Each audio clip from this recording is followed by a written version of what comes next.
What's up, YouTubers? This is your boy Big Metroid Fan 12 coming to you with another video game review. And in this review, I'm going to talk about the game Beetlejuice Horrific Hijinks from the Netherworld. And it was released on the Nintendo Game Boy by LJN and Rare, you know what I'm saying.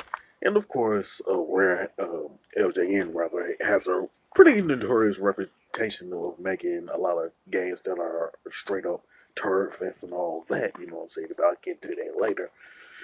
Well, the game is pretty much based off of the Beetlejuice animated show, which of course is based off which that show is based off of the Beetlejuice movie starring Michael Keaton and stuff like that. You know what I'm saying? The plot of the game is that Beetlejuice is attempting to get rid of all the ghosts that he invited to Lydia's house, but during the process of doing that, Lydia herself got kidnapped and stuff like that by Astaroth. And Beetlejuice is pretty much on a mission to save Lydia, you know what I'm saying? Now, Beetlejuice for the Game Boy has 6 stages in it, where he pretty much travels through Lydia's house trying to find her and stuff like that. And the weapon that Beetlejuice has in the game is pretty much a projectile type of weapon. You know what I'm saying? I don't know technically what they call it, but it's pretty much a projectile to defeat the random, not random enemies, but the different enemies that's with that are within the game and stuff like that. And pretty much the enemies in the game are pretty much generic ghouls and ghosts and stuff like that. You know what I'm saying? That were never in the cartoon show, like the skeleton French dude or the hairy dude that sound like he was from Texas and stuff like that. So none of them characters are in the game, with the exception of Beetlejuice himself and Lydia and stuff. Now, there are some cutscenes within the game where Beetlejuice and that has Beetlejuice and Lydia in it, and they're pretty much talking to each other like back and forth.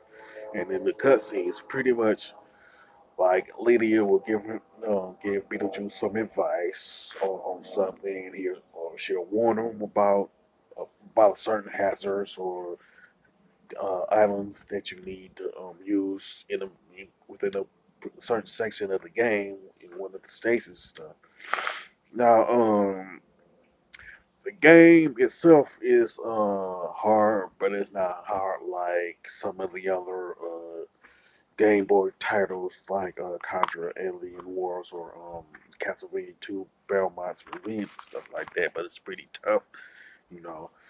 And pretty much the sixth stage is the only stage in the game where it has like a boss in it, you know what I'm saying? And that particular boss looks like it could have been in the cartoon show, but if I'm able to go watch all the episodes for the Beetlejuice cartoon show, it's quite possible that that character is in the game, you know what I'm saying?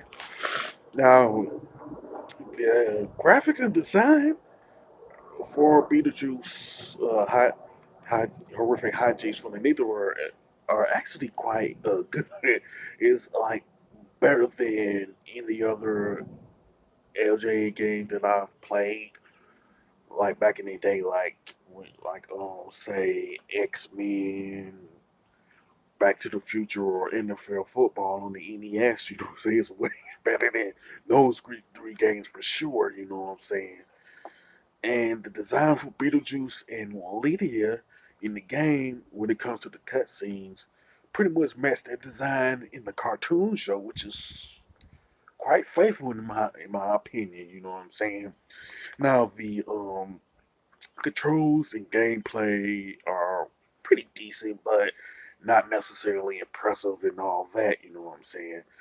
Now the soundtrack for Beetlejuice, Horrific Hijinks from the Netherworld, is good but not great.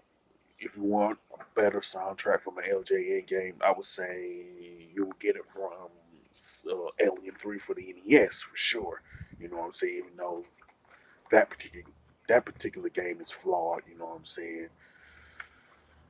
When it comes to this game from overall perspective, Beetlejuice Horrific Hijinks from the Netherworld for the Game Boy managed to be better than Beetlejuice for for the NES, and that's including the fact that the Game Boy itself has some limitations to it. So that is really a rare thing for a Game Boy title to be better than the NES title when it comes to specific franchises and stuff like that. You know what I'm saying?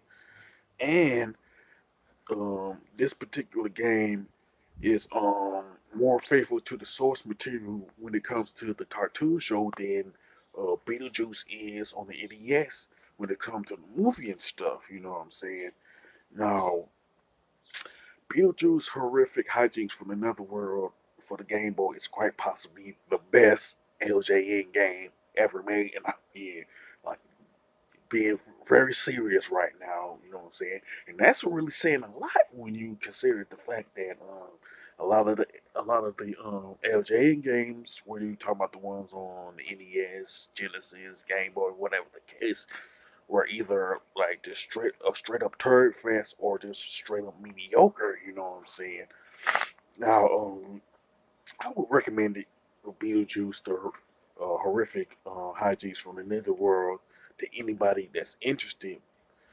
But as far as like LJNs, there were LJN games that were made on the Game Boy, were a lot of people just didn't play them. You know what I'm saying? But I definitely recommend it though, because it's like way better than Beetlejuice on the NES in my opinion. You know what I'm saying? It's like worth playing like the first go around to get your own personal opinion on it. You know what I'm saying? As far as the score, I definitely give Beetlejuice Horrific Hijinks from the Netherworld a 7. You know what I'm saying? Even though it is probably the best LJN game, but it still has some flaws to it. You know what I'm saying? No doubt about that. You know what I'm saying? Now, with that being said, sound off in the comment section about Beetlejuice Horrific Hijinks from the Netherworld. Do you like it? Do you hate it? Are you planning on picking this up from like Amazon.com or whatever the case? You know what I'm saying? If you like this video, don't hesitate to click the thumbs up button. Don't forget to subscribe and hit that bell notification button. This is your boy Big Metro Fan 12 signing off.